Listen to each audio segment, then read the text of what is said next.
Well, I'm really excited today, as always. I've been talking with Gracie on the phone from Grace Rose Farm for a couple weeks now, and looking forward to doing an interview. And now we're going to get to do a live video with everything with this podcast.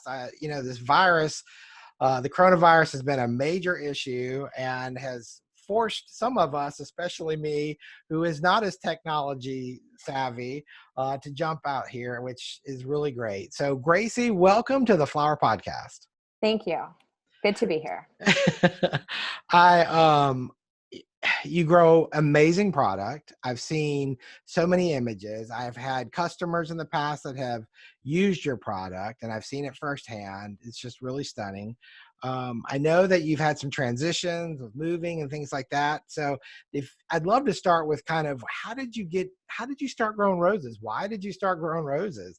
I think of that as being one of the harder crops to do. And here you are.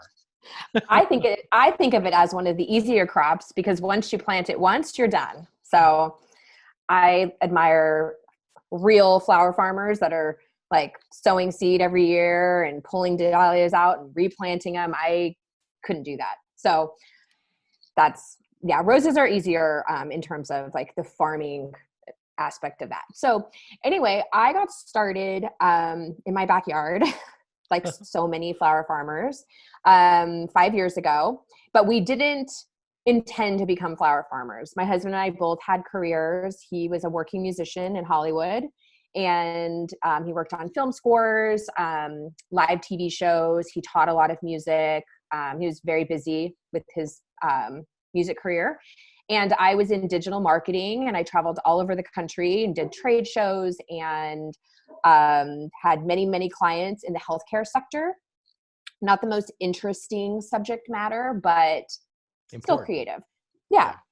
Important. Exactly. Especially now, like there's basically the kind of marketing I did was for EHR platforms for like long-term care, acute care hospitals. So I did very different than flowers, but I worked a lot. I traveled in 2014 and 2015. I traveled 250,000 miles each year on United Airlines.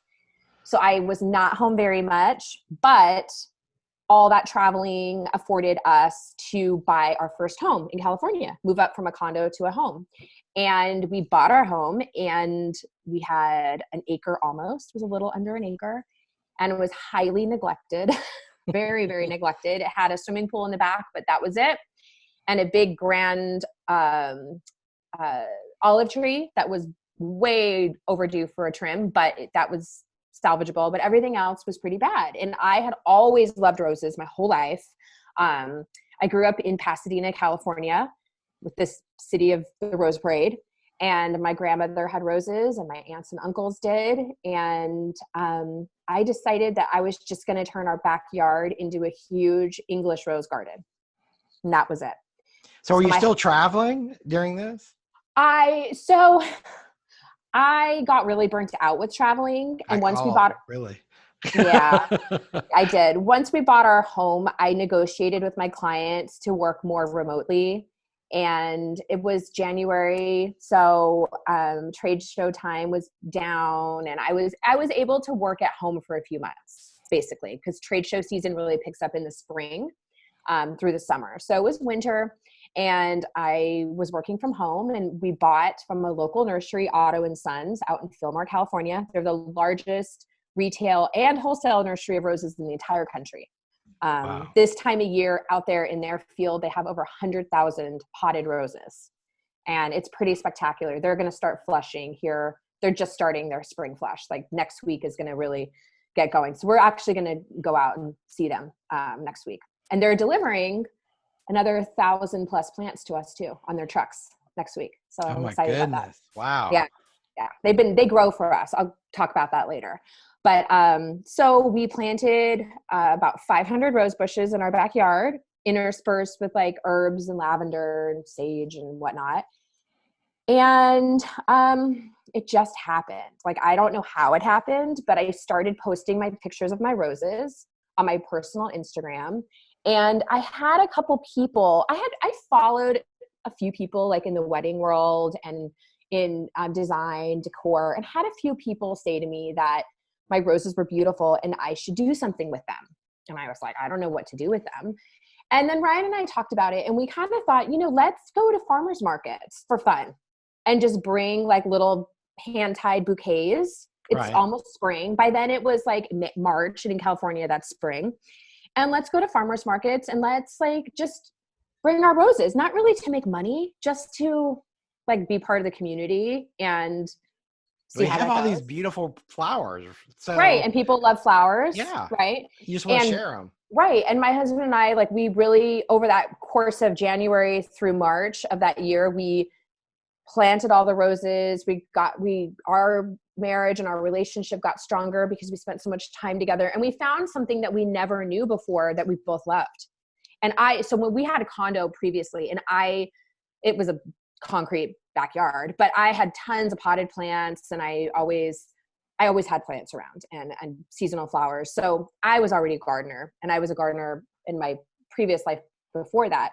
But Ryan really took to gardening, and the most thing he ever did in the garden was take the trash out for his parents, like as a kid, like he was, or mow the lawn maybe. Like he was definitely not a gardener, but he found that he really loved it. He loved like the hard work. We both loved like the feeling of all the hard work we did. Like we did get a little help. Like we got some workers to come in and help us dig holes because it was just like hard limestone soil. But we did the bulk of the work. I mean, I was out there every few days with my fish emulsion in a giant garbage can with the sump pump in it, feeding all my rose bushes. I was spraying them with foliar fertilizer and neem oil. And we loved it. Like it was just so much fun. And we love that feeling at the end of the day of being filthy and gross and really feeling like we accomplished something. Mm-hmm. Like gardening is so tangible because you get dirty, you sweat, you're burning calories, and then you get to see what you do become something so nice. Like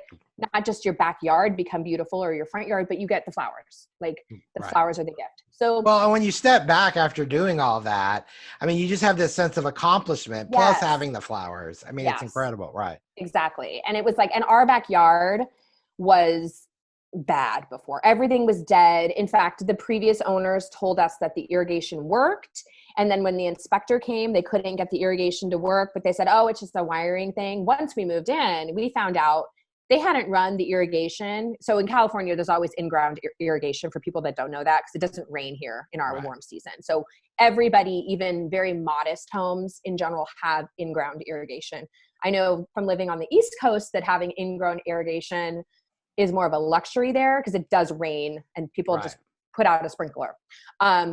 So all the irrigation was full, like all the pipes were full of roots.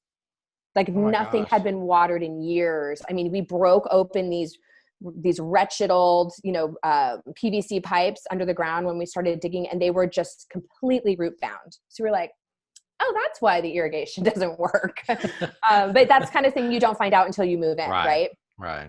And it was okay. So we replaced all that. And of course, because we planted roses, we did above ground drip irrigation. So we just loved it. And so I started a little Instagram that was just at the time, just Grace Rose. It wasn't Grace Rose Farm. And I just started posting my roses. And I just started getting followers.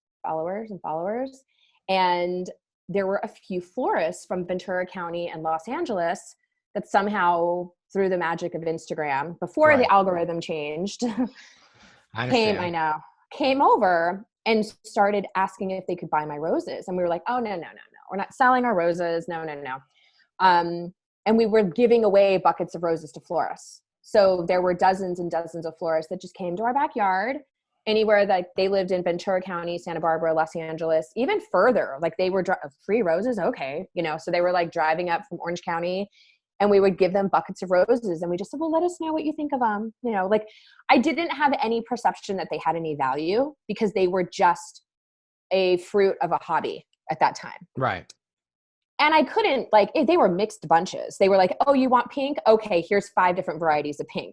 It wasn't like I couldn't give them like all of one type of David Austin pink rose because I only had honestly, I had like 5 plants per variety that we were growing in our backyard. So I was not able to. But even still, five of each variety, that's a lot, Yeah. for a hobbyist. Yeah. It was. Yeah. And by the time, so we initially ordered like 500. By the time like spring rolled around, like May, June, we had well over 1,300 roses in that yard. Wow. The front yard was packed, our slope on the side, and this whole backyard was tiered. So it was like a lot of work to fertilize them and care for them. It wasn't flat by any means.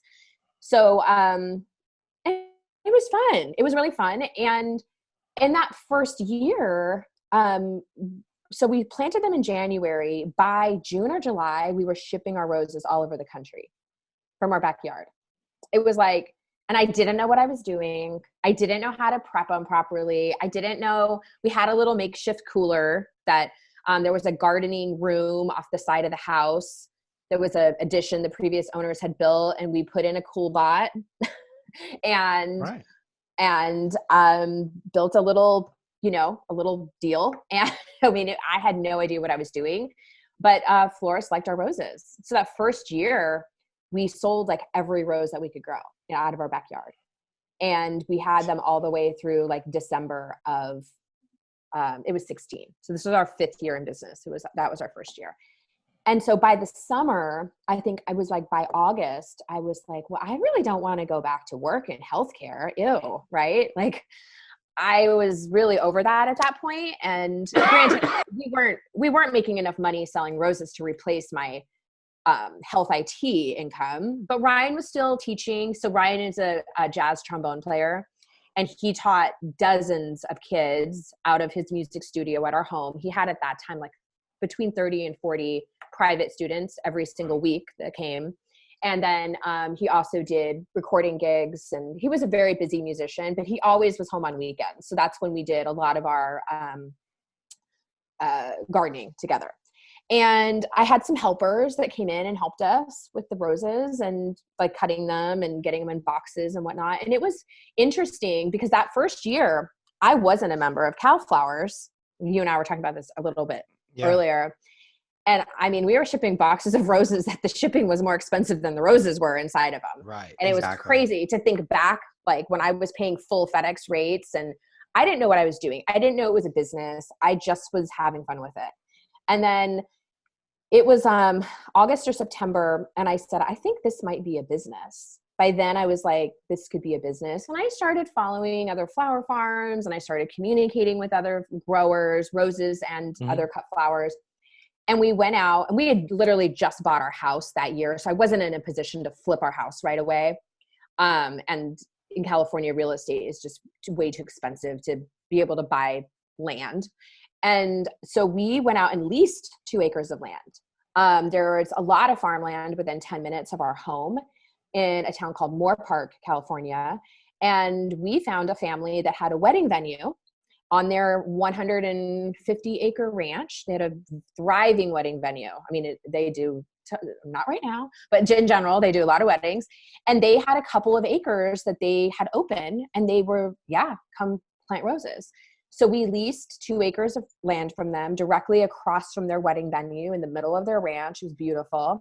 And that winter, starting the following January, we planted, I think, between 5,000 and 6,000 roses at their ranch. And it was leased land. I mean, so that was like, I didn't kind of know what I was getting into, leasing farmland for a permanent crop like a rose. Right. No, I understand. For like if we had been growers of like dahlias or seed, it would have been a lot easier to do a leased situation because roses are so permanent. But so that went really well. And that year we grew a lot of roses on this leased farmland. So that was 2017. It was hard, but because our processing was back at our house 10, 15 minutes away. So we went back and forth between our leased land and our house half a dozen times a day. I mean, it was chaos, but we started a business there, really. I think that's kind of where we really started, was like that leased farmland, because we had a website and we like started just really volume. Yeah. So then the place of the farm you're on now, the property that you Mhm. own now. Yeah. So how long have you been there? So that year we've been here, this is our third season here. We're starting our third season.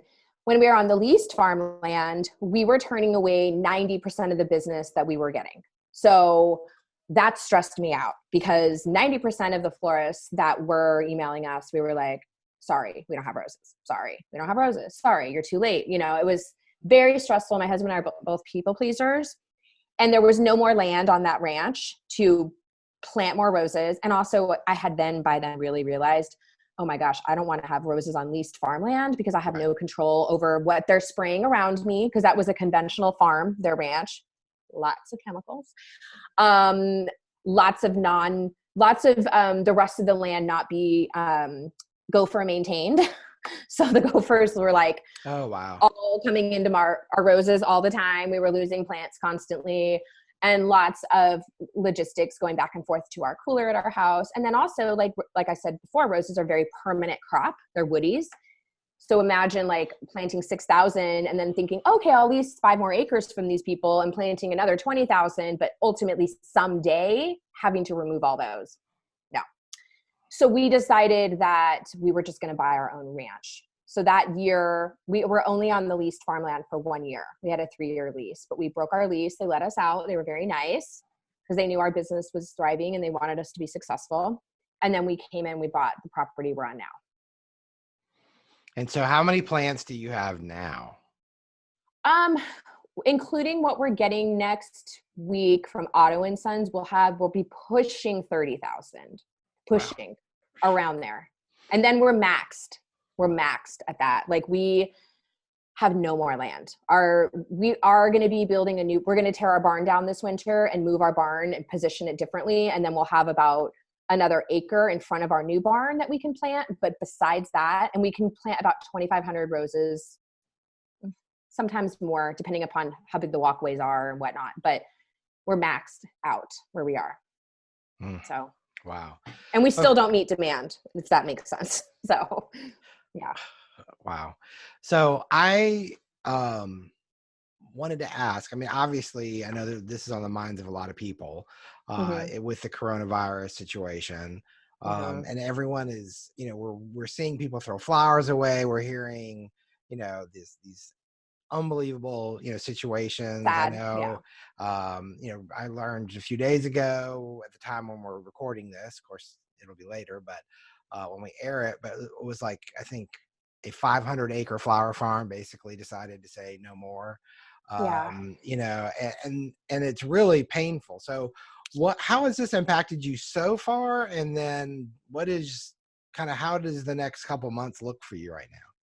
And maybe you don't know, but I just wanted to ask. Yeah. Well, so for us, we are really fortunate because we do not grow ranunculus and all those spring bulbs that you see coming out of Holland and just being thrown away. I mean, all the ranunculus and tulips and daffodils and all of these beautiful flowers just going to waste. That's heartbreaking to me. Thank goodness we grow a crop that starts to bloom a little bit later in spring. So that we're not just having our flush, because the spring flush, for those who aren't familiar with roses, there's nothing like your spring flush. The first flush of roses that comes in California anyway, in general, mid-April into May, there's nothing like it. I mean, it's the most beautiful thing in the world, but you'll never grow as many roses on your farm in that calendar year as you do in your spring flush. So you want your spring flush to have legs, right? Right. Right. Right. Like you don't want your spring flush to flush out on your plants and have nowhere for those petals or those stems or whatever you're doing. If you're collecting petals for apothecary, or if you're, for oil, or if you're cutting stems like we do, you don't want them to go to waste. So for us, we're fortunate because we're able to have our roses bloom a little bit later after this whole thing has started going on with coronavirus. And also we do a technique called disbudding. And I think you and I have talked about that before, and I've been very open with that on Instagram. We disbud a lot of our plants so that they don't all flush at the same time. So like if, for instance, if we have 1,000 plants of a particular variety, we only ever let 500 bloom at one time. The other 500 are in their growth phase. So we already practice very disciplined disbudding with our rose bushes so that we can farm them really smartly and make sure that our roses aren't all blooming at the same time so that our customers have constant supply of roses. So, because what will happen if you don't do that, then roses grow in general, especially here where we are, in like 5 to 6 week cycles. So if you let all your roses bloom out in a period of time, then you have to tell your clients for 5 weeks while they're regrowing and resetting buds, oh, sorry, I don't have any roses. And then they call somebody else. So we don't let that happen. We try not to let it happen. Sometimes Mother Nature has her way more than us, but we're holding off our roses right now. So they start blooming the 3rd week of April. That's when we've started to promise orders. And that's when we're going to start needing to pick for Mother's Day. And Mother's Day is a big time of business for us every year. So we're lucky in that we're not having product go to waste right now. Super grateful for that. And what we're doing, again, for those not familiar, like our primary business is weddings. So we cut on average May 1st through last year we had an early frost, but in general, our season goes well into early December. We cut between 30 and 35,000 roses a week for florists, and we ship 90% of those. We also move a lot of our roses through the LA flower market, and then we have local clients too. But last year, I had kind of like a search with my heart because our following is much bigger and more diverse than florists. So we have so many just flower lovers and people that love our roses and love what we do and love that we're a husband and wife story, love how our employees are part of our family, just like love in general our farm life and our farm journey.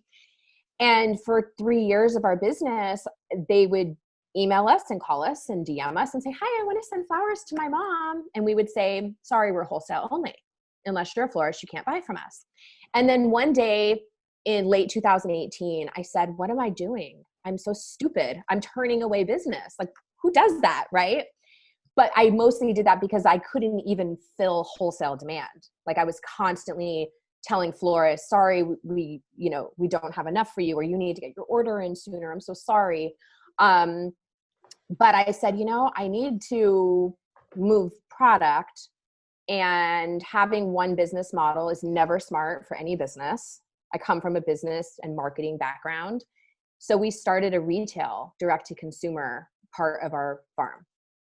So thankfully, since weddings are on hold until I think most of our clients are still planning, a lot of them are still planning June brides this year. But obviously April and May are off for weddings. Thankfully, we have a retail business. And so we're really hoping that retail business, I don't expect it to do exactly what we've always done wholesale, but in that time period, but I'm hoping that it at least sustains our farm and like keeps our workers employed so that we can keep going and have product for when the florists need us again. So that's what we're doing. And I feel really fortunate that I had the foresight a year and a half ago to start a retail direct to consumer business. So. Well, and the thing that some people get upset about that, because then, it's sort of like, well, then, you're taking product away from us, or you're selling it to someone else, or you're selling it to my customers. And I think the thing that is so important to remember here is these aren't necessarily, there's a whole lot more people not getting married than getting married. And if they just want something, for their table, for their, a gift for a friend, a loved one, they're not going to call a wedding florist or, to do something like that. No. And so it's a way for them to get this kind of quality product. They can't find really anywhere else, and have something special. And I mean, I get it completely. Yeah. And also, part of it is also, and this is a hard thing for me, but last year even, we would be short every week. We'd be short Coco Loco, short certain blush varieties, short on whites, or barely meet our orders with those. But yet we would throw away dozens of buckets of hot pink and coral and red and bright yellow because they're not as in demand for florists. And I'm thinking here, well, you know what people like in their home? Bright colors. Right.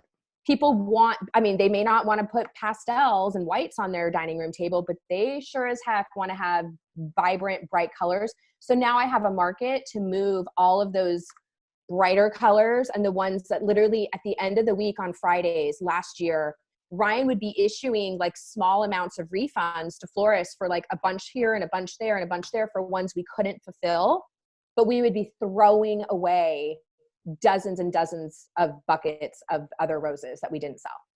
So I'm like, you know what, if they're upset about it, then maybe they need to find brides that want bright colors, because that's predominantly what we sold for retail, is those other roses that are like not specific to weddings, to every wedding. There's always like some weddings that need bright colors, but in general, no, it's like blush, white, cream, peach, tan, taupe.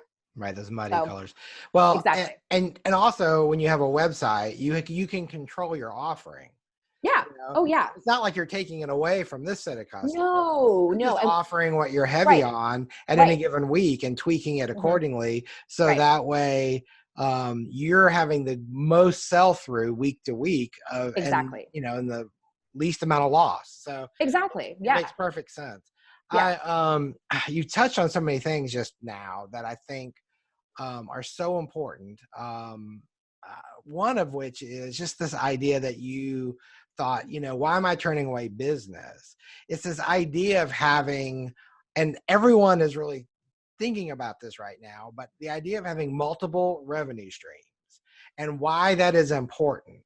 Yeah. And how do we approach that? Because every business is different. But I mean, how would you recommend people approach that? Because a wedding, I don't know. I think it is different for everybody. Yeah. And I think as with your business background and your approach to doing things, I think you have a unique perspective on this.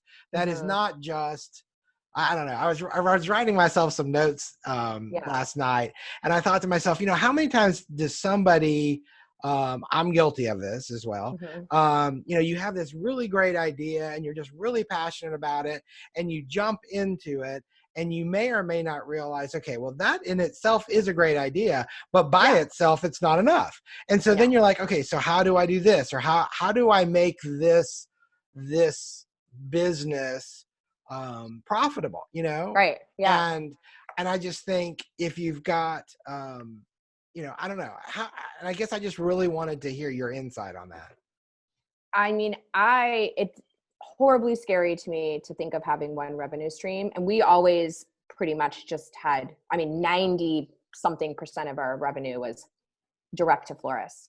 And over the last couple of years, we now have a couple of partners. So we have a partner that we grow petals for, who makes a product. We have another partner who we grow petals for. They make a product. Those are petals that aren't ones that we were going to cut for florists anyway, because they're imperfect. Or they're deadheads. They're the ones that we would come around and deadhead. And instead of deadheading it and throwing it on the ground, we deadhead it into a box, and then they go to one of our two partners. So that's like, so if we're talking about for florists, or if I can speak specifically to flower farmers. So flower farming obviously is hard enough as it is. One, Mother Nature. Two, seasonal. It's almost an impossible business because of those two things. Mother Nature will have her way no matter what, with pests, with weather, with whatever. And then just being seasonal by nature, only having revenue for, depending upon how long your growing season is, right? We have a longer growing season, but some don't. I would say find as many avenues to not just sell your cut flowers, but also have another purpose for your flowers. We found partners to buy basically the byproduct of our roses, is the deadheads. There's a local flower farmer here in town who I admire greatly. She does not ship her product, but she has 4 lines of business, and she's been carried. Yes. So she obviously serves event florists. She grows all specialty cuts. So beautiful year-round specialty cuts, and hardly any garden roses. Her big thing is, seed, and then from tubers and bulbs and foliage. She grows tons of foliage. She has event florists, flower shops, because there are still tons of flower shops out there that are doing deliveries for like 1-800 and those kinds of places. Pro Flowers. She has grocery store contracts for like with like smaller natural food grocery stores. Like we have a store here called New Frontiers, which is like a Whole Foods market. So finding those like grocery store contracts that aren't nationwide, but are with like specialty food stores. And then she does 2 farmers markets every week, one in Santa Barbara and one here up in the hills above Santa Barbara. She sells every single flower she grows. And she is still, even through this, because she has 4 lines of business and she doesn't have to ship one thing, does not put anything in a box. Whereas we put 90-something% of what we grow into a box, which it adds a whole other layer of like, yes, we're farmers, but we're also a shipping company. Like we're two very different companies. Like growing the roses is completely separate and different than shipping the roses. So I would advise anybody who's like in perishables, like we are, to figure out how to have a business like Molly does. Now she runs around like with her head cut off and she's busy, but she moves her product. So right now she's not moving product to event florists, but she's moving every single stem at the local grocery store, like that's, and through the florists that are sending flowers to people, like from their flower shops. So yes, weddings are off, but she's not losing revenue because she's moving her product in other areas. So that I think is really important. My friend also in Pennsylvania, Mara, the farm at Oxford. Is that you or me? Oh. Yeah, you're good. She moves product through both. Let me turn off my thing.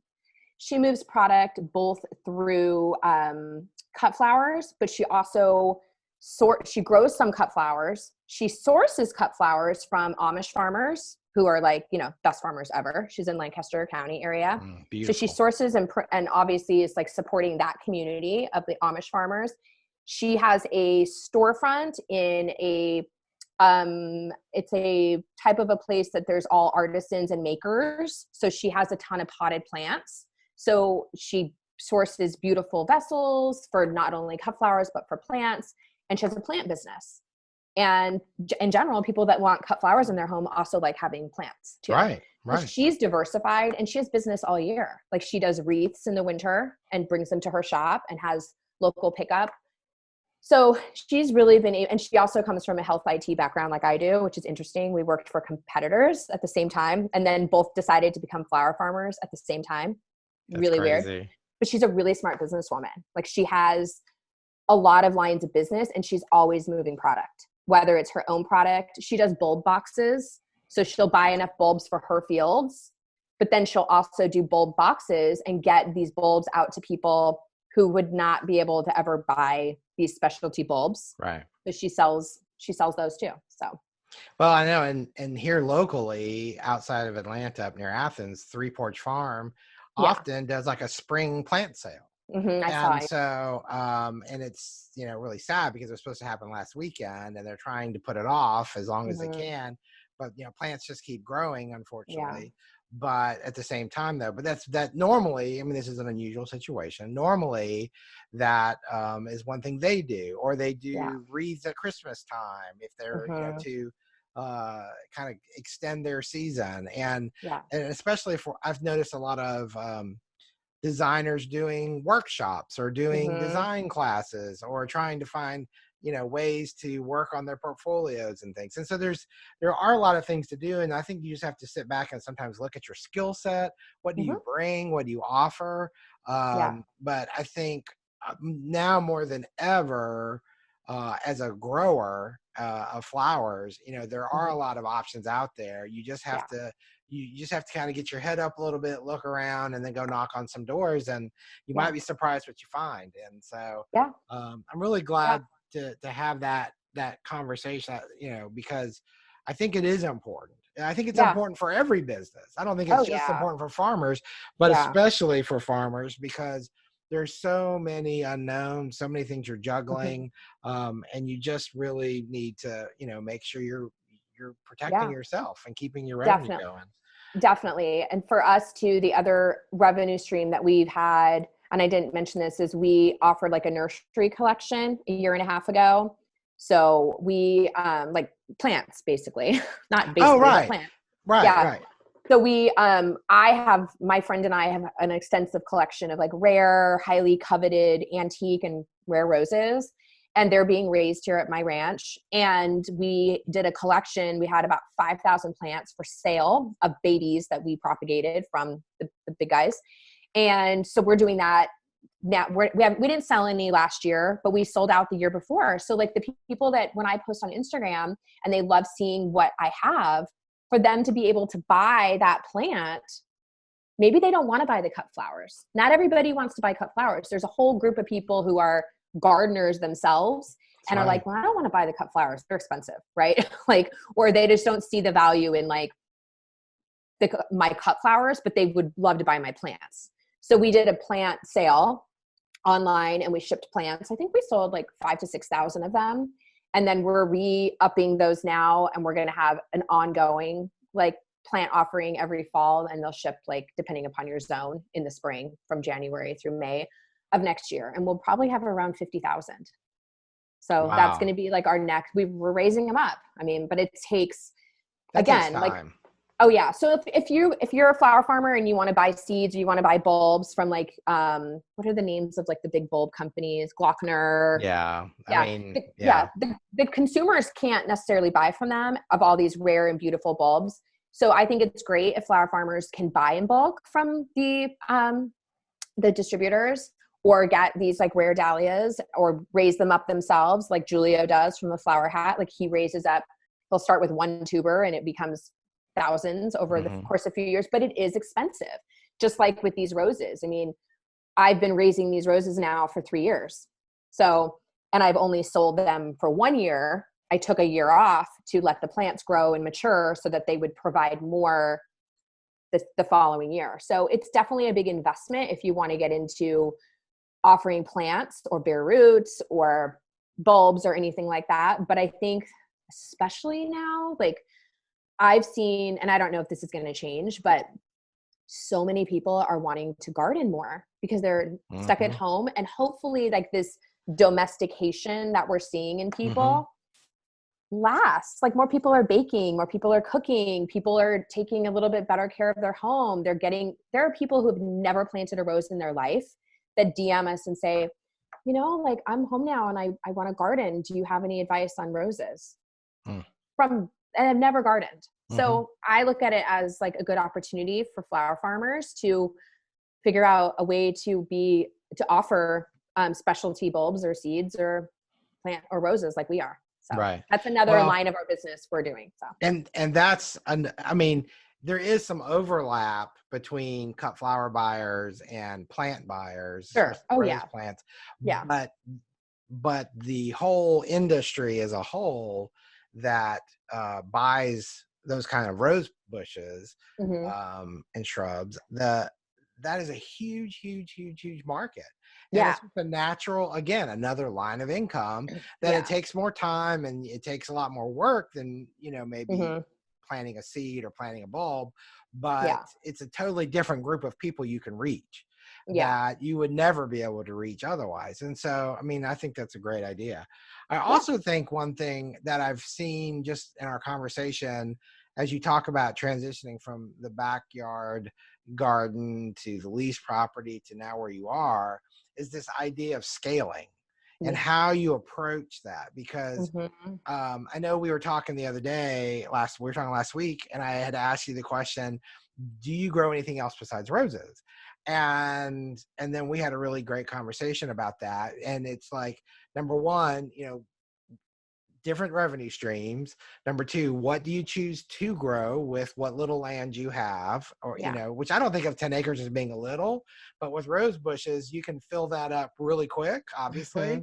And so knowing when to scale and how you made those choices of, okay, we're going to do this and not that. I mean, I think those are all really important things that as people try to come out of our current situation, you know, they're right now in one of the worst times any of us can remember.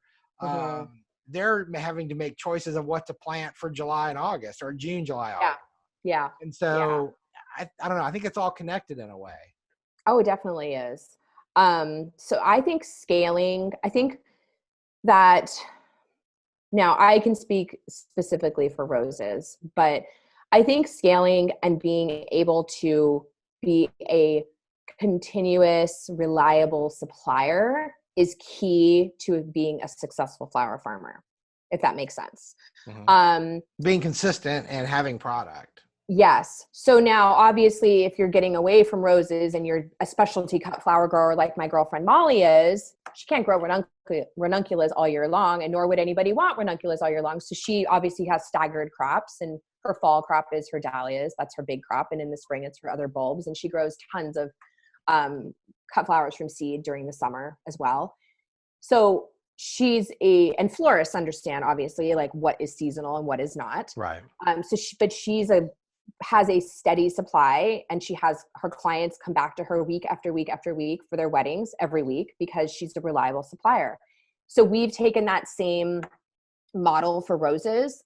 We only grow one crop. When we moved onto this ranch, we tiptoed around offering other cut flowers because, to be honest, in the LA flower market, a lot of the like floret specialty cuts aren't there. There's just like not a lot of that homegrown flowers there. There's just not. Well, it's also a different climate. So yes. Yeah. But we grew them here and we sold out every week. I mean, we brought buckets and buckets and buckets of flowers from seed, but it wasn't a good market for us. We brought buckets of dahlias. Ultimately, it watered our brand down, and I didn't enjoy that. That's not who I am. I'm honestly like not into like a lot of other flowers as I am into roses. So I felt like unless I'm going to hire somebody that is like really in love with those flowers and knows everything about them and can market them and talk about them, but she's still not going to be me, it's not worth my time. So we nixed that, and it was only for like it was really only for part of one season anyway that we did that. So we have always wanted to stay very specialized because it's what I can talk about from my heart the most. I'm not ever selling anything because I don't have to sell it, because I love my roses and I just talk from my heart about my roses. And I think that's really important, but scaling is tough. So again, I can only speak for our own experience, but like right now we're in a position where we're maxed out on 10 acres. We really need another 10 acres of roses. And we don't have 10 acres of roses because we have a house and a barn and a guest house and a driveway, and we have infrastructure that takes away from our 10 acres. I would say that maybe like 6.5 to 7 acres will be fully planted here when we're done with our new shipment coming next month. But really, to meet our demand, I need another like full 10 acres of roses. But in California, 1 acre of empty land is $1 million, or no, 10 acres of empty land is $1 million. So wow. Yeah, so I would have to really, and I don't want leased land again. I don't want to go through that whole process of having to move them. So scaling and understanding your market, we can't scale right now. I don't want another $10,000 a month mortgage for another $1 million property. Like I don't want that overhead. I don't want that responsibility. I would love to have the roses, but that's not going to happen. So for us, we're just finding other revenue streams within the land that we have. So like the nursery, like the retail offering where we can grow all these roses for retail and build up that customer base. And then obviously still have like the bread and butter of wholesale. But I would say for scaling, it's just really important to understand like who your market is going to be and identify those multiple market streams. Like ours is retail, wholesale, and nursery, and plan your space accordingly. But don't bite off more than really you want to chew on, because it's so farming. I think there's like a little bit of a perception, and I've been trying to change that a lot of this, like there's a movement right now for flower farming. Like it's really popular. Like it's the in thing to do. And I think maybe the perception is that you can start a backyard flower farm for cheap, or flower farming is not expensive, but it is a very expensive and laborious business to run and operate. The labor alone is I mean, I don't share numbers that much, but I wholeheartedly will say that our farm costs over 6 figures a month to run. That's a lot of money. And a lot of it's a big chunk of it's labor. Obviously, it's obviously mortgage too, because we're in an expensive area of the country. But it's not like, oh, that's cute, they grow flowers, how cute, you know. It's people see on Instagram, it's so pretty, like all these flower farms, it's so pretty what they do. And I think a lot of people assume that people that grow flowers have other, maybe they're independently wealthy, or that they have other revenue streams. But the flower or farms, other incomes, because you know, you may have exactly a spouse that works or something like that. Exactly. But it's so two partner now. Like many of the farmers that I know, they're husband and wife teams, or they're also, or they need the revenue from the farm to pay for the farm, right? From the flowers. I mean, it's not like they can't just be like, oh yeah, it's for fun, and my husband still has his job. I mean, that's just not. You can't invest the money that it costs to be a flower farmer and not make money on it. Right. Well, the scale, you know, that's part of the scale part of this, because if you can't pay for that infrastructure, that property, that labor with the revenue, there's no way that you can bear your own normal household expenses on top of all of those expenses. Right. And you know, one of the things you shared with me that it's so interesting the way you put it, because I've been that way. You know, I'm outside gardening and I only have so much space. Am I going to plant watermelon that's going to take up half of the garden, or am I going to plant tomato plants that are vertical, right? You know, and you're always having to make these judgment calls because of space or whatever. But obviously with roses, you know, and we're talking about a product that is that sort of, it's the sexy high dollar value product in the wonderful world of flowers. You know, maybe peonies would be more, but you know, it's all in that same genre. Yeah. But when you only have so much cooler space. Oh yeah. You remember that conversation? And it's kind of like, well, if I'm going to put a bucket of roses and I'm maxed out, or I'm going to put some zinnias in there, which cost pennies, and doesn't have anywhere near the perceived value or the market value. Right. It's kind of like, okay, you're trying to become profitable. And that's part of scale is, do I want to scale in something that has a higher profit margin in it, perhaps than another item? And it's really knowing your costs and your production per square foot. And then, okay, I only have so much space. And I mean, these are all things that play into it. And your climate, what can actually grow. Exactly. You know, because you're kind of in the promised land of rose growing, I think. Right. So every day, every single day, 7 days a week, I get DMs or emails from people saying, I want to start a rose farm. I'll just go there. I'm sure. You've inspired me. My lifelong dream has been grow roses. And the very first thing I say is, where are you located? Because that is going to dictate my entire text conversation or reply to email to them. And 9 times out of 10, it's like Michigan, Idaho, Deep South, places that I know are going to be inherently very difficult to grow roses for different reasons. The Deep South with disease, rain, pest issues in that area. And then in the North, the growing season is like this long. You know, you're going to spend $20,000, $30,000, $40,000 planting roses for 2 months. I don't know. Maybe if you're rich, you know, like, and you're going to deal with every winter with dieback and losing rose bushes to frost. And, you know, like so I try to be very real about the fact that unless you're located in a certain belt in the United States, which is California in general, even in Arizona, like a lot of the people that grow roses there for fun or for farm, their season is actually winter.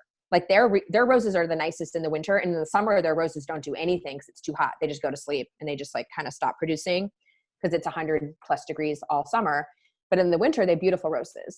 And I'm talking about for cut. Like you have to have the mindset of you can grow roses anywhere, but can you grow them for cut?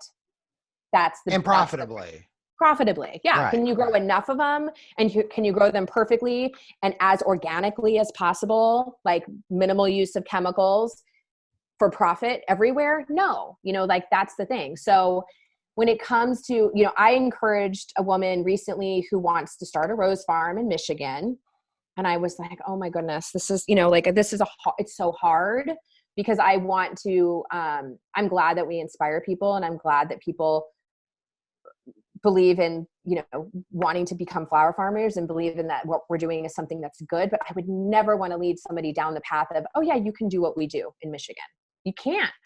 It's just not possible to have, roses for 8+ months of the year and actually make a profit on them, and have like the amount of sun, the minimal amount of condensation during the growing season, the minimal amount of disease and pest pressure. It's just like, it's not a reality of the situation. So it's really about finding what you can grow in your area, and then identifying who else is growing it, because there's so many flower farmers now. So who else is growing, and what are they growing, and figuring out having a different offering, having some of the same, but having a different offering, because nobody meets demand. Like that's a matter of fact. So it's always going to be like fold over, like crossover with people that can grow the same thing. But like one of my girlfriends who moved up to the Portland area from LA, she's from Oregon and decided to go home, sick of the LA thing. Sure. She grows some of our roses that she bought from us, like our specialty ones that aren't like available online. But she also grows a ton of perennials and woodies and things that are there. Like she's not reseeding every year. She's not replanting. Like there's a huge market for those things that are unique, that she's not having to do a ton of labor on, because they're part of the garden. They're part of the farm. They're there. Like she has these massive hydrangea, like unique, cuttable, not your typical ball hydrangea, but like the really delicate lacy ones. But they're just pretty in the garden, but she also makes money on them. And unique foliage and dried materials. So she wanted to grow up there to Portland and become a rose farmer. And she grows a couple hundred roses, but she could never, one, she has 1 acre, but 2, she understands the climate, and she understands the limitation. She understands she's going to deal with black spot, and her roses are going to defoliate at some point during the season, and they're not going to get as big and as vigorous and as vibrant as ours do, because they are going to be more compromised because of weather and because of black spot and things like that. So she mitigates that by growing other beautiful companion flowers that are somewhat low maintenance, because they're woodies. They're in the ground. And she grows peonies as well. Well, that extends her season out, because she probably, because of the stress the plant's under, the season's not as big, and she can have other crops to extend that out, to diversify it, to bring value to what she does. And I want to just, I don't know why, but I feel like I need to reiterate one thing, and that is, you're not saying that you cannot grow roses anywhere else. You're just saying where you grow them is ideal, and every other part of the country, you can grow beautiful roses, but as a hobbyist, or even as a small part of a cut business, and you may decide, well, gosh, I want to grow 1,000, so I have 1,000 rose bushes, and that's a good number for you. But are they worth the investment? Are they worth the investment? Well, because those 1,000 roses and your 1,000 roses, you may get 5 times the amount of roses off yours, because they're thriving, and then you would get from somebody growing in Florida, or somebody somewhere other place. So for instance, my good friend Nikki from Florists Flower Farm, she's up in Asheville, North Carolina.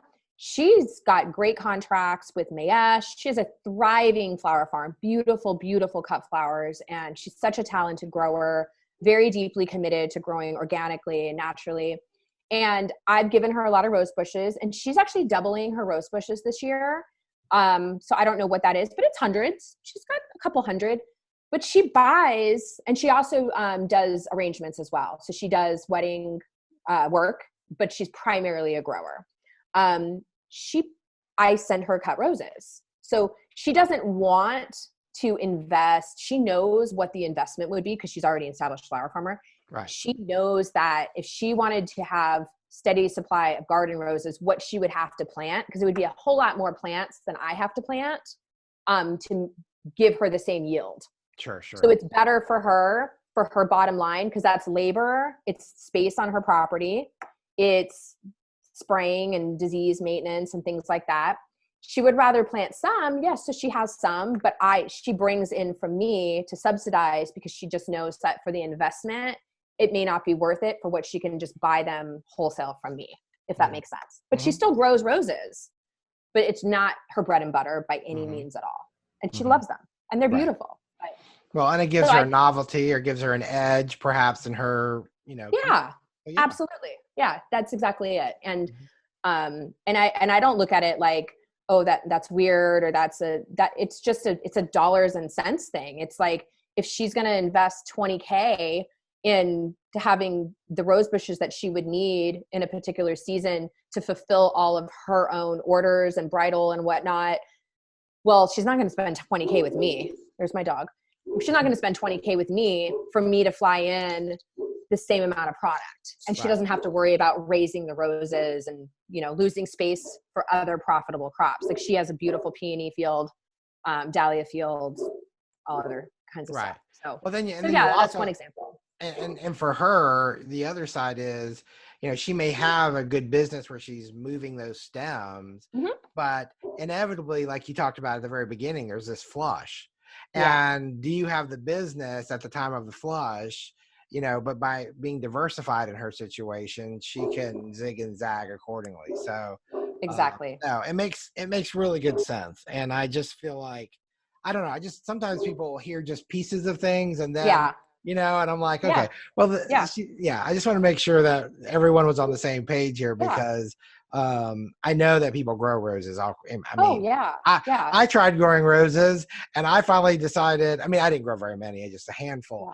And I had distant drums and some cocos, and I tried, and I wove the flag, and I said, you know what, I don't have the time to, I didn't have the time to devote to taking care of that. And some people do, and that's what they did. But at that time, I also had a full-time job, and I was juggling a lot. So you just don't, anyway. And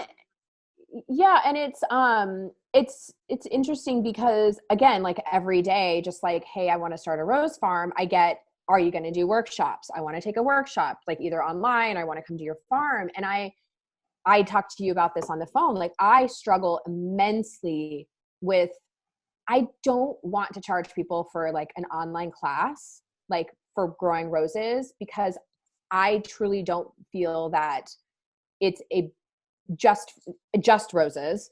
I don't feel that it's like a business that I don't want to take people's money and give them like the perception that they're going to make a profit necessarily growing rose bushes. Sure, it's fun and it's beautiful, and it can be companion to like another more serious farming operation of flowers that grow really well for people's zones. And I think that there are other online courses that teach people what grows really well in different areas. But I struggle with, like, I want to teach people how to grow roses, but I never want to sell people of the dream of having thousands of huge, huge rose bushes and trying to like profit off of that. So for us, we've just decided we're going to give away, for like, continue to do like online free ebooks about gardening, continue blogging about gardening, doing things like this with you, and teaching people how to grow roses freely, instead of trying to sell a dream to people that I don't think that many people understand, like the upfront capital costs and the weather conditions, the labor costs of doing it like for profit. Right. If that makes sense. Perfect sense. And the thing too that people sometimes forget is the reason why there's so many individuals growing sunflowers and zinnias and celosia and these hardy annuals is because there's a low cost to entry. And perhaps you might make a quicker return in the matter of months. But the kind of capital that it takes to really be profitable, the average person probably doesn't have that. And especially I don't know. I mean, I know people growing roses, from the top of the, Washington State down to Florida, and I Mhm. know that they're growing them for cut production, Mhm. and I know it's possible. And I Yeah. do see, though, time and time again, that it is part of a collective. And that's just Yes. because that makes sense for them as they diversify. And so, anyway, I Mhm. know we've kind of Absolutely. said that twice now, but Okay. Yeah. I think it's important, and I just want to make sure we're touching base on all these things. Yeah. Do I I know you've said this a couple times, and of course, living outside of Atlanta, the idea of growing roses organically, I'm Mhm. like, just blows my mind, and Yeah. I'm like, that has to be a challenge in Mhm. itself. I mean, And because expensive. and expensive because Very. chemicals, well, I mean, chemicals aren't cheap, but they probably have longer lasting effects, um, both Mhm. positive and negative, right? I mean, Right. yeah. Right. So how long I mean, it sounds like from back when you had your house and you were growing in your Yeah. backyard, like you were already practicing organic measures then. Mhm. And now, I mean, on this bigger scale, I can't even imagine. Mhm. Are you trying to be certified naturally grown or organically grown, or how? I mean, tell us a Yeah. little bit about that. So we're trying to this year we're pursuing our certified organic. So that's a goal of ours. That's a whole long process Right. of multiple years of practicing the same farming practices and ethical, choices with farming. So we've always been, I'm going to say 95% organic. So we've always only fed organically. So we feed, seaweed, kelp, bat guano, chicken manure, alfalfa. Like we've always only done that, and we used to feed our roses manually, but of course now we have tens of thousands, so they're fed Mhm. intravenously through our irrigation, and we have multiple dosatrons and systems that pump the fertilizer through. And our guys, they do their like witch's brew and then pour it into the tank. So that's one thing. So feeding is not hard to be organic. That's easy. I mean, Mhm. and it's not particularly expensive. The chemicals though. So we have always really only ever sourced OMRI rated chemicals. Those are the Organic Materials Review Institute. But every now and then, because we're a monoculture, again, very hard. So that's another good reason to be a diverse flower farmer, because then you're not having a monoculture. We have a monoculture. And in any garden that only has one type of plant, I mean, everything is more attracted to that. And you're going to deal with disease and pests on a like exponentially higher level because you don't have other companions that are like that thrips are attracted to or whatnot to go to. Right. So flower thrips are obviously going to be like our worst enemy for bloom destruction. They bury down into the inside of the rose, and once they're in there, you can't get rid of them because they're down inside and they're sucking all of the juices out of the petals, and they turn the flowers brown, and they're attracted to pastel colors, primarily white, cream, blush. They don't care about bright colors. Or if they are in there, they don't cause the same damage as they cause to the lighter petaled roses. Right. Just They shows also, up. Right. yeah, and they seem to also like the most fragrant roses as well, which tend to also be like the whites and blushes. I don't know if it's a coincidence or not.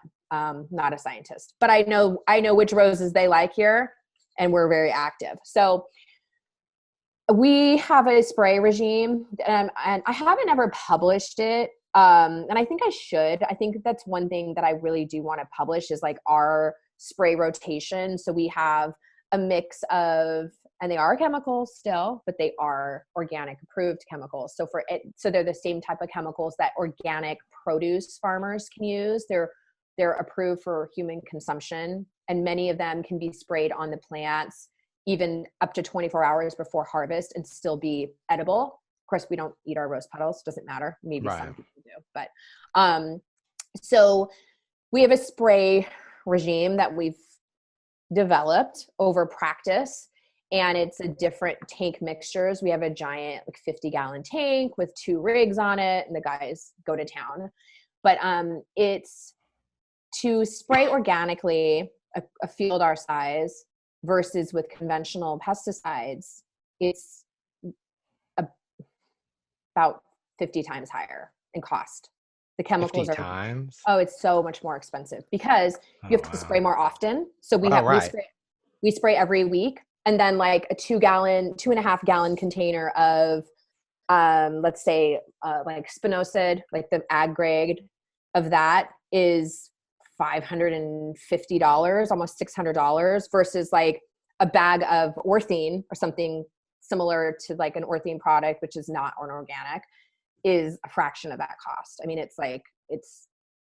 and you don't have to spray as often And because it goes farther, probably. Orthene oh, it probably goes goes way farther. farther. Yeah, Right. way farther, way farther. So like when you get into the organic aspect, and we have to spray, I know people are like, well, why do you have to spray? Impossible. So for us anyway, we do two things though now that don't require spraying. One is that we use wood posts and we attach sticky tape or sticky traps on them Mm-hmm. rather. Mm-hmm. And thrips migrate morning and evening. You can kind of see them sometimes out in the evening. They're flying to the next plant. They're attracted to those sticky tape. Usually they're either yellow or blue. Ours are yellow right now. And they stick on it and they're done, like a mouse on a sticky mouse trap.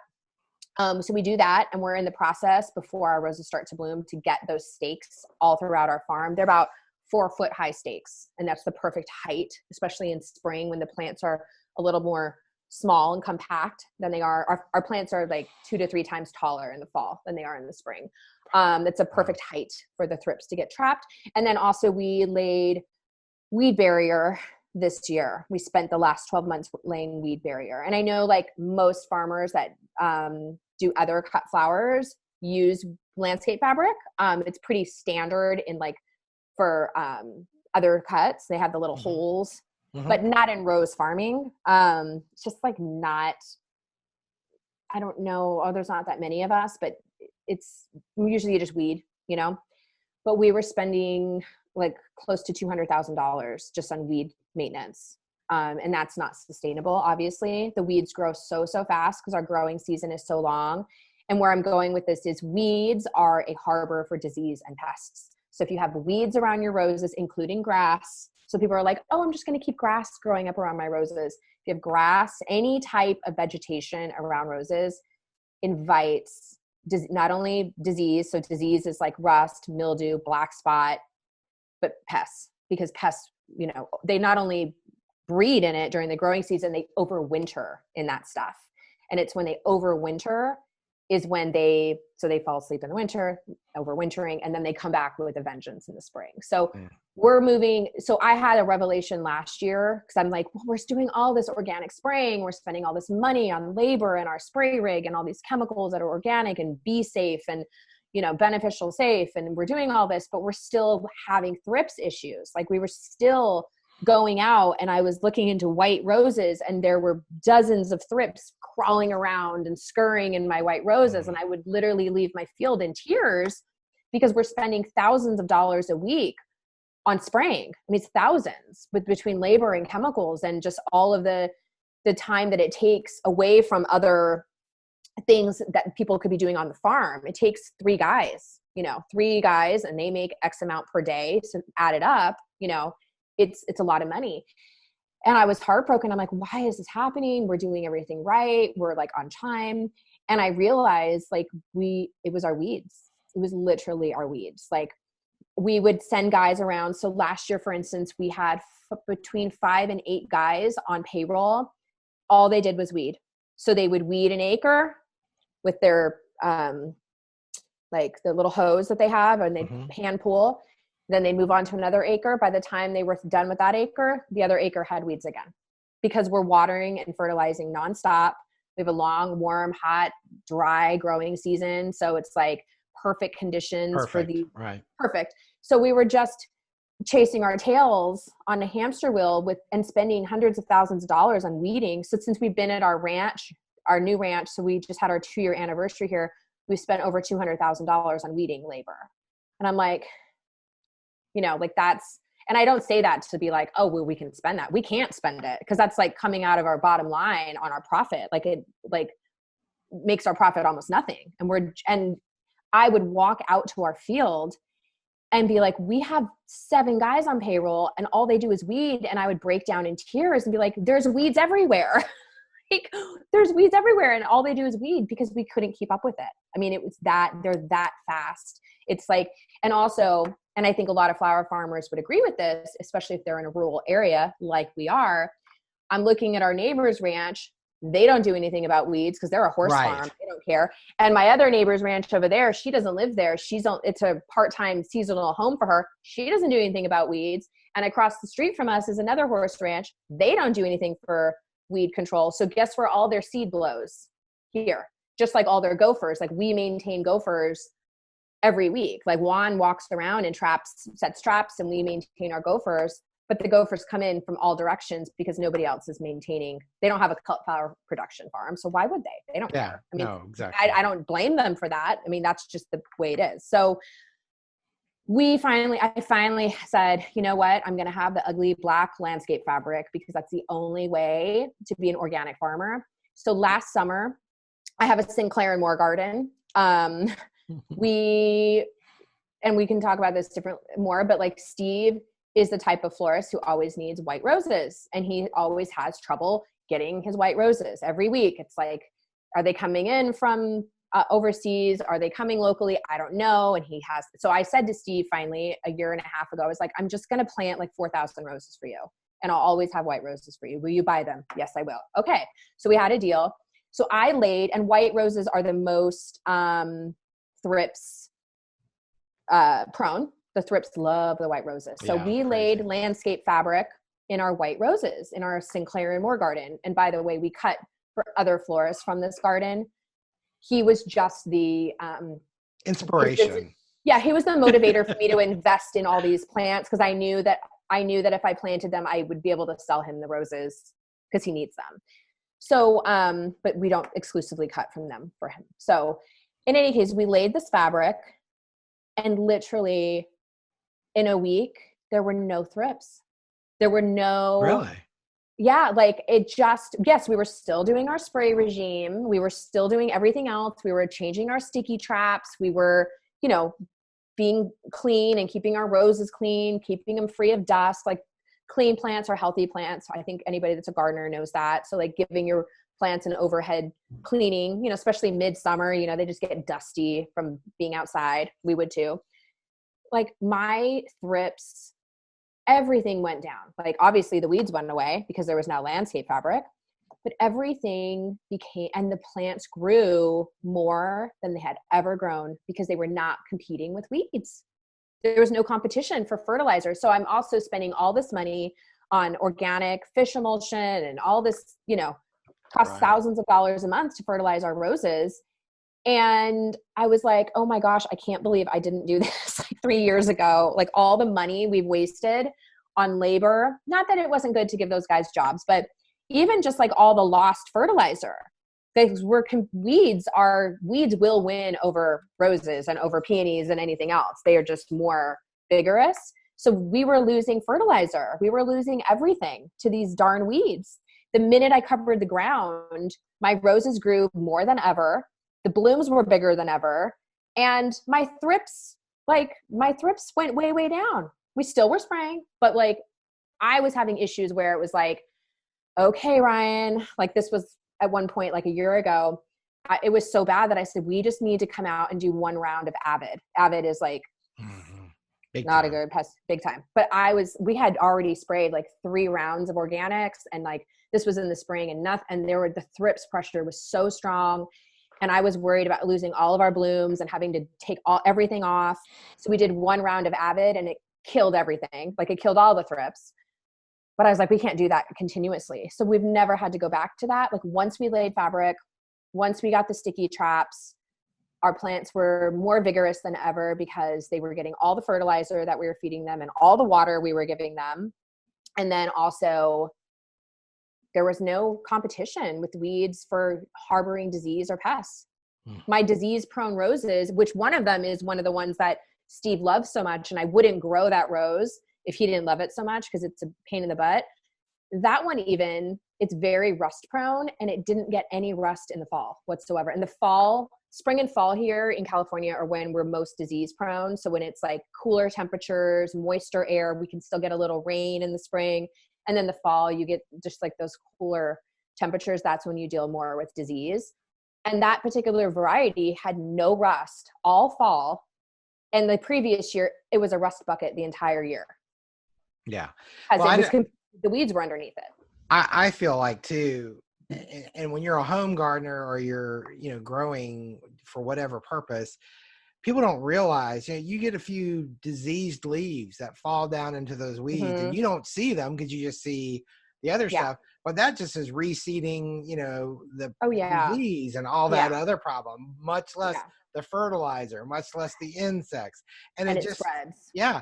And I know when I saw pictures, I think yesterday, or was it today, you posted on your story, is it Dolores? Is that her name? Mm-hmm. Yeah. And she's like clean, and you just see this immaculately clean surface, and that makes you feel really good that you are giving that rose bush everything, all the attention. There's no stress or pressure from anything else, and it makes a big difference. And I can't even imagine. So I want to ask before we close, I always like to ask for a piece of advice, and that you've shared a bunch, and so what would be better to ask would be a piece of advice that someone gave you that meant a lot for you personally or for your business.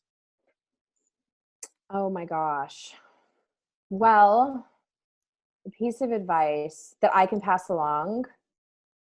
Well, I'm going to say that from my business, my husband is like my biggest supporter in what we do in our business. And we didn't get to talk about this a lot, like the whole husband and wife thing. And we should talk about that next time. So I have a lot that I can share about starting a business with your companion, whether it's man and woman or whatever it is.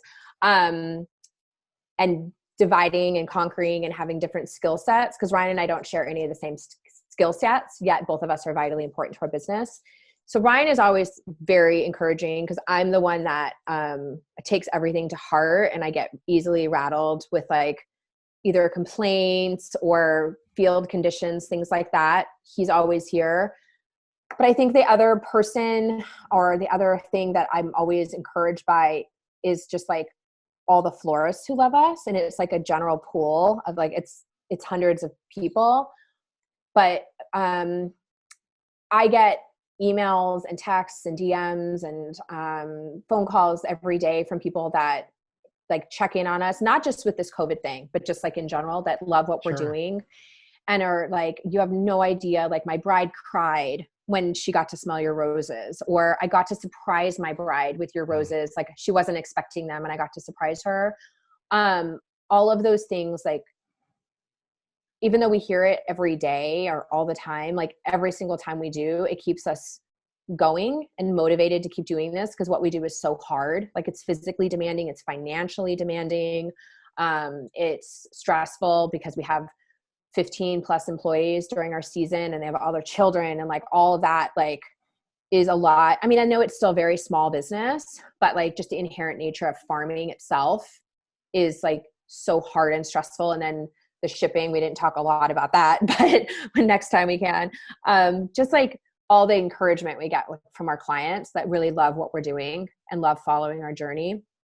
But I would say the biggest advice I can give for a business, from a business perspective, again, is to really understand I don't know if this is the answer you're looking for, but really understand your market and talk to people, find out what people want. So by accident, we did that in our backyard. I never knew I was going to start a flower farm, but by giving my roses away, just innocently giving them away, I learned a lot. So I would say go into it without any expectation. If you want to be a flower farmer, or if you want to do flowers or anything in this world, I would say go into it with the expectation of doing it from your heart at first and seeing where that takes you. and maybe not completely laying out a business plan at first. Like, I'm going to grow this, and this, and I'm going to do this. Really talk to people and figure out what people want and what brings people joy, because ultimately, and I have to remind myself this all the time during our busy, stressful wedding season, the reason that we do this is like to bring people joy. They're flowers, right? We're not doing brain surgery. We're not doing 911. They're flowers. They're meant, their sole purpose is to like elevate somebody's wedding, to bring people smile, to help people that are down. Like, flowers make people happy. So talk to people and find out like what they want and like how your love of flowers can be a service to like the people who ultimately will become customers. I just think that's important. Like, we fell into supplying the wedding industry by accident, which obviously feels like a really natural thing considering what we grow. But I would say kind of go into it like open-minded and not too set on what you're going to do, because there's a lot of people that want to do flowers now. Flowers are a big thing. They're popular, whether it's growing or designing, and finding what speaks to you. Like I said before, not to rattle on too much, I had an opportunity to grow other cut flowers because whenever we brought them down to the LA flower market or we sold them locally, we sold out. But I turned that business away because my heart wasn't in that. So I would say, don't just look at my business and think, oh, she grows like a high cut value flower. It's like super beautiful. I want to do that because she does that. If roses aren't your like, if you don't have this like burning desire and love of and deep knowledge of the rose and like where the rose came from and what the rose means in history and what it's going to come across more like, not as wholehearted. Does that make sense? I guess. Oh yeah, absolutely. Yeah. So I would, like, I think all these other cut flowers are really pretty, but I didn't want to grow them because I don't have an affiliation to them. Sure, I could have made money, not as much as with roses because I couldn't speak about them from my heart. So I would always tell people to do what their heart tells them. And that's kind of, again, I had a call with Steve Moore this morning. He called me about something else. And he's always like my biggest encourager, always. And like, he always just says, Gracie, you're doing the right thing. Follow your heart. Keep doing what you're doing. I'm proud of you. Like, tell other people like in the industry that you're proud of them because everybody right now needs to hear that, And I told him the same thing. I'm like, I'm proud of you too. I'm here for you. Let's get these workshops planned that you want to do here. Let's get these weddings planned that you want to do. Like, let's do it, and just try to be like as supportive as possible and reach out to people. And if you have a way like I do, my last thing would be, I have a shipping business. If you have a business that you have a large reach where you can get a lot of flowers out to people, I would say the best thing that you can do right now is like take the walls of competition down and reach out to your like other local flower farmers or like if they grow herbs or tomatoes or any kind of farming and see how you can work together.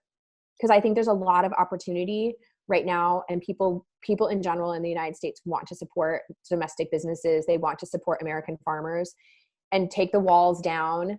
I would, in a minute, if my retail business blew up, and we have a really huge partnership that we're launching for Mother's Day that I told you about, Scott, but I'm not quite ready to, because they haven't announced it yet, but it's a national company. In a minute, I would contact my competitors if I sold out and say, I want to help you move product. So if anybody can do that, if you have the means to be able to move a lot of product, find out if you can help other people move product. And if you're a florist, collaborate with them. That's what I would say. I love that. I love that. That's great. Yeah. Well, Gracie, thank you so much for being on the Flower Podcast. It's always so much fun to talk, and I know this is going to help a lot of people. So thank you so much. Thank you.